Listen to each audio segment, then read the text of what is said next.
Les amis, bonjour à toutes et bonjour à tous et soyez les bienvenus dans ce nouvel épisode de Shred-moi peur. J'espère que vous allez bien. Merci de votre retour sur le dernier épisode avec cet épisode spécial vacances. Aujourd'hui, je vous ai ressorti deux nouvelles histoires qui pourraient vous arriver à nouveau en vacances avec vos amis, vos proches, vos familles. Bref, un florilège d'histoires qui risque de vous faire flipper bien comme on les aime. N'oubliez pas tout d'abord de mettre un maximum de pouces bleus à cette vidéo, de réagir dans l'espace commentaire en n'oubliant pas de me préciser quelle est votre histoire préférée et quelle histoire surtout vous n'aimeriez pas vivre. Et puis après tout ça, vous cliquez sur le bouton s'abonner puisqu'on est déjà plus de 22 000. Je vous remercie, gros cœur sur vous. Et maintenant que tout est dit, on s'installe confortablement, on met un casque sur ses oreilles, on ferme toutes les lumières, on s'isole et surtout on se prépare à avoir des frissons puisque voici le nouvel épisode de Shred-moi peur.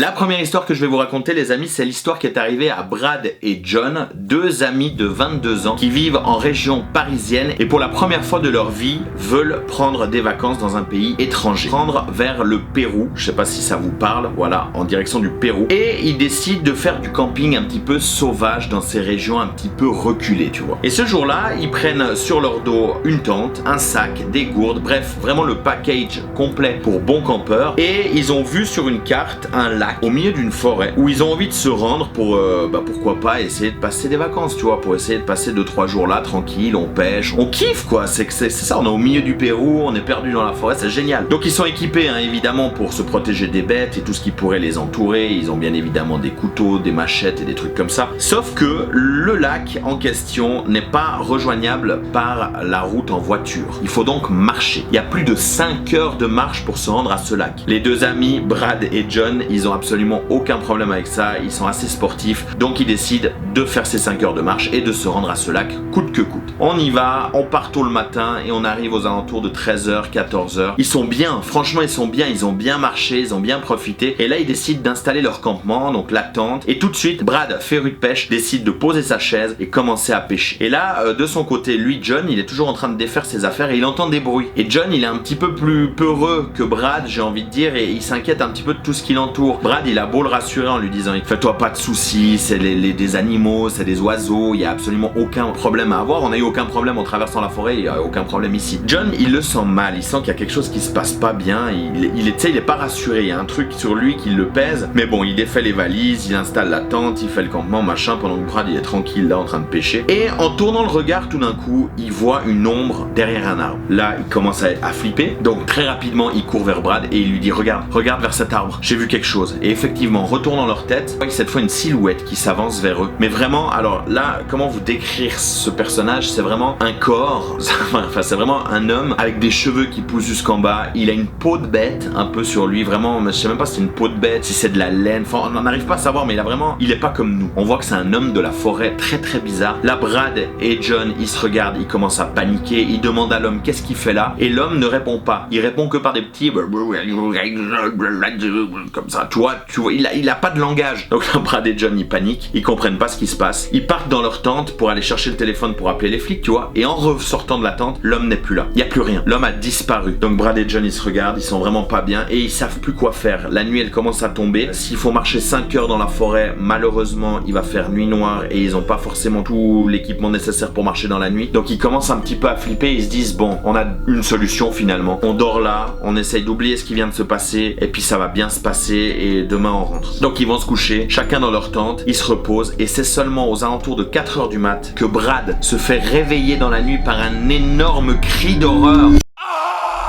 Et en sursaut, il sort de sa tente et là, il va voir un spectacle, mes amis. Quand il voit la tente de son ami John juste à côté, ouverte, qui est en train de bouger et c'est son ami John qui hurle. Quand il s'approche de la tente, il voit 4 individus qui sont complètement agrippés à John, vraiment, et qui essayent de le démembrer. Mais vraiment, ils prennent ses bras, ses jambes et ils tirent au maximum pour essayer de le démembrer, lui arracher le corps. Ils plantent les dents dans les bras et comme ça, il y a du sang partout dans la tente, ça gicle de partout. John il hurle, il agonise et tout. Brad il sait plus quoi faire, il est complètement paniqué, il se dit que si la famille se retourne, ça va être son tour, il va crever. Donc il a deux solutions, rester là ou alors s'enfuir. Donc là il y a tout qui explose dans sa tête et là au moment où il entend les membres de John qui s'arrachent de son corps et John qui hurle comme ça, vraiment, il décide de courir. Il trace dans la forêt le plus vite qu'il peut, mais vraiment il se casse, il laisse tout en plan, il s'en va, il court vraiment, mais tellement il court vite, il va traverser la forêt à une vitesse mais phénoménale. Il rejoint les autorités très rapidement, il appelle la police. La police le lendemain va se rendre évidemment sur le lieu du crime, j'ai envie de dire, le lieu où ça s'est passé, et va faire des découvertes macabres. On va découvrir les 4 membres de John éparpillés un peu autour du campement, et à l'intérieur de la tente, John est mort, malheureusement il lui reste plus que le tronc avec la tête à moitié arrachée, enfin il manque un œil.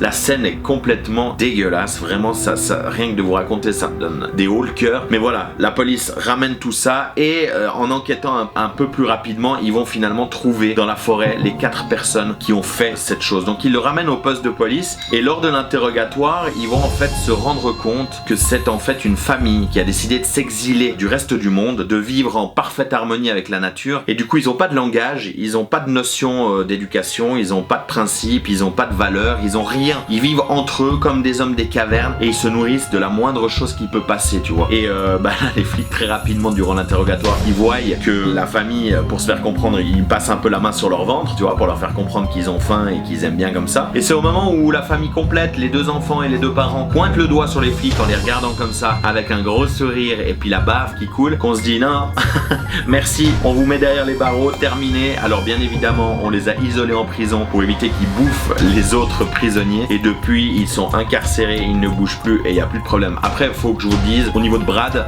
c'était la dernière fois de sa vie qu'il faisait du camping, en tout cas du camping sauvage, et encore aujourd'hui il est traumatisé de ce qu'il a vu, ce qu'il a entendu, et surtout il regrette son ami John. Histoire suivante.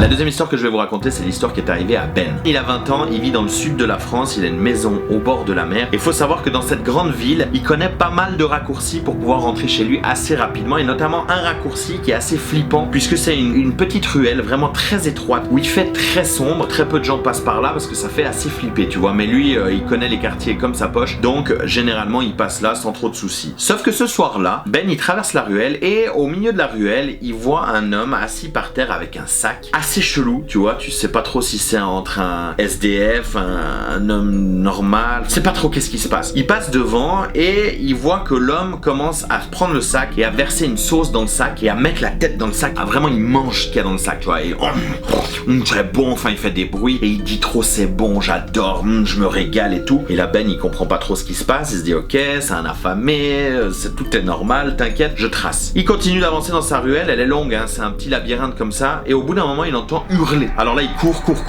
et en sortant de la ruelle, il voit 2 personnes qui hurlent à la mort parce qu'en fait il y a un gars par terre, complètement ensanglanté, qui se tient la tête, il y a du sang qui coule partout depuis la tête, et à côté de sa tête, il y a un numéro 9. Et là, tout de suite, Ben il décide d'appeler les flics rappliquent, et quand ils voient le corps, avec les yeux ouverts comme ça, les yeux complètement retournés, ils font une découverte macabre, c'est qu'en fait il n'y a plus de cerveau dans le crâne de cette personne, c'est une coquille vide, c'est un crâne vide, le cerveau a été enlevé. Et là Ben il repense à ce qu'il a vu, il se dit putain mais c'est pas possible. L'homme bizarre qui était dans la rue, qui mangeait là dans son sac, c'était quoi qu'il avait dans son sac? Il avait l'air tellement chelou, il y avait du sang partout sur ses doigts, il y avait du sang sur sa bouche, il y avait... Est-ce que c'était...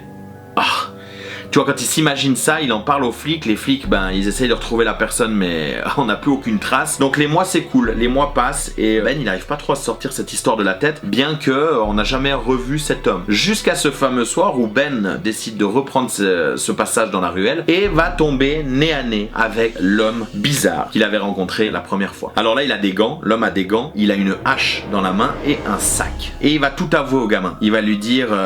Tu te rappelles de l'histoire d'il y a 3 mois? Tu te rappelles la coquille vide avec le numéro 9? C'est parce qu'en fait, je note mes victimes. Je note sur 10 les cerveaux que je dévore. Et je cherche un 10 sur 10. La Ben, il est complètement paniqué et complètement choqué par ce qu'il vient d'entendre, par ce qu'il vient de lui dire. Et il voit sa hache et l'homme qui commence à avancer vers lui et qui lui dit J'ai envie d'un 10 sur 10. Tu m'as l'air délicieux. Et là, tu vois la bave et tout, l'homme il est complètement fou. Ben, il sait plus ce qui se passe. Il voit l'homme qui lève la hache. Et il lui dit ne bouge pas parce que pour viser la tête, c'est très compliqué. Et il tire la hache. T'as ni une ni deux. Ben, il esquive la hache comme ça sur le côté et il trace, mais tout ce qu'il peut. Mamie, hein, mais t'imagines même pas. Il y a un gars derrière lui qui lui court après dans la ruelle avec la bave qui coule et qui veut lui bouffer son cerveau. Il trace.